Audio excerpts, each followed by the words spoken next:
Hi everybody, Cindy here with Pathways Homestead. Today is garden show-off day. I'm showing off my gardens and I'm going to start with answering the question, how do we water all that we have? And that is a very difficult question to answer. There's really not a short version.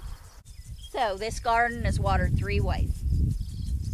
Off the reservoir in the house, off the rainwater catchment system when there's water, and from a hydrant that's on the southeast corner down here, and I'll get a picture of it and put it in, that I sometimes hook the sprinkler up to sprinkle when there is water coming in.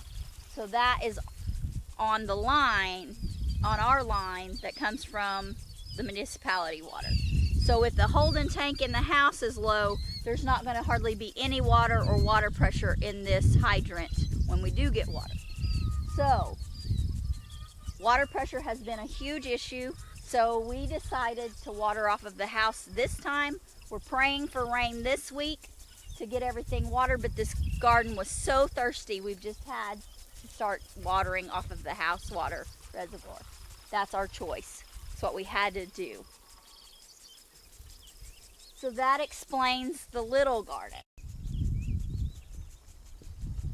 I probably should tell y'all that I do come back and hand water the lettuce underneath these tarps, or underneath these sheets and shade cloths, because it just doesn't water effectively using the sprinkler. So I come back with the water hose and hand water most of that. Here we are in the front flower bed. In this tub we have spinach and tomatoes, and as you can tell, the tomato's not doing really well. It needs watered really bad. I need to get up here and water. I think I'll move the sprinkler up here whenever I get done watering in the little garden. My teacup rose is doing beautiful.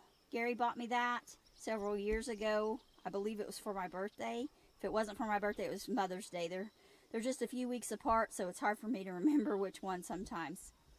My chamomile is here in the grass, and that is self-seeded from last year's chamomile.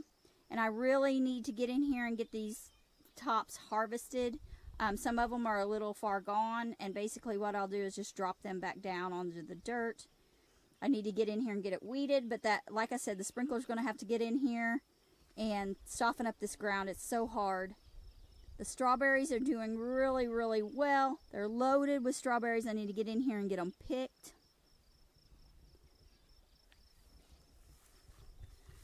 The other tub, Gary pulled almost all of the spinach and has planted a couple tomato plants in there, and they are not doing well. I have forgotten to water, guys. It's my fault. I didn't get these watered. The cilantro is gone to seed. This is cilantro seed that germinated from last year's seed that I planted here, and it went just immediately bolted because of the heat. I did harvest it a little bit, and this little guy down here, I can still harvest him, and the guy that's just started to seed, I can harvest him, and that'll help slow down the bolt on those two. But this one, it's a little late. I probably should tell you I water this usually from rainwater catchment or from the house. And the old house foundation, that is my herb bed. And I have garlic over in that far corner, my cilantro, and then there's mint. Then I have some lamb's quarter, chives that I've been harvesting off of. There's several other herbs and spices in there. Looks like my garlic is getting ready to harvest. And then here in the nearest corner, my beautiful Egyptian walking onions. Those are one of my favorite plants to grow, guys, because they are just so beautiful. I know some people don't think they are, but I think they are. Right now, they may not be in their most beautiful stage, but they are so prolific, and they just keep providing onions. I water this bed from a hydrant that is set up on the corner, so it gets water whenever we are getting water from the municipality south of us, and there's just a little sprinkler in there that I have. Of course, I have the hydrant on, and so when water comes, that sprinkler gets water. And it pretty much, I can run it a couple times a week and keep that bed watered really, really well. So here's one of Gary's potato towers, or potato box out of the pallets, made out of pallets, and it is watered from the hydrant as well. There's the hydrant, and as you can see, I have the hose hooked up to it. The sprinkler is on, but we're not getting water right now, so there's no water coming out of the sprinkler. There's my little sprinkler right there. Here's our other potato tower, and it has not sprouted potatoes yet. If you move the hay back, you can see where the potatoes are starting to sprout. I am hesitant to do that today because Gary just did that the other day, and I want to keep it as undisturbed as possible. So what I'm going to do here in a little bit, I'm going to move the sprinkler to these potato towers and let them get watered down really, really good. We have our asparagus, and it just gets watered from whatever rainwater we're getting. I don't water it.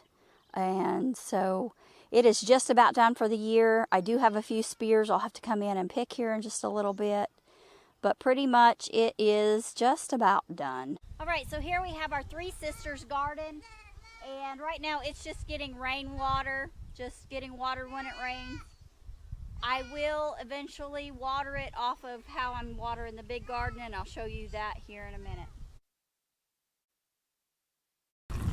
All right, so I have my sump pump running, and I have my water hose running, and I'm gonna get to watering the garden.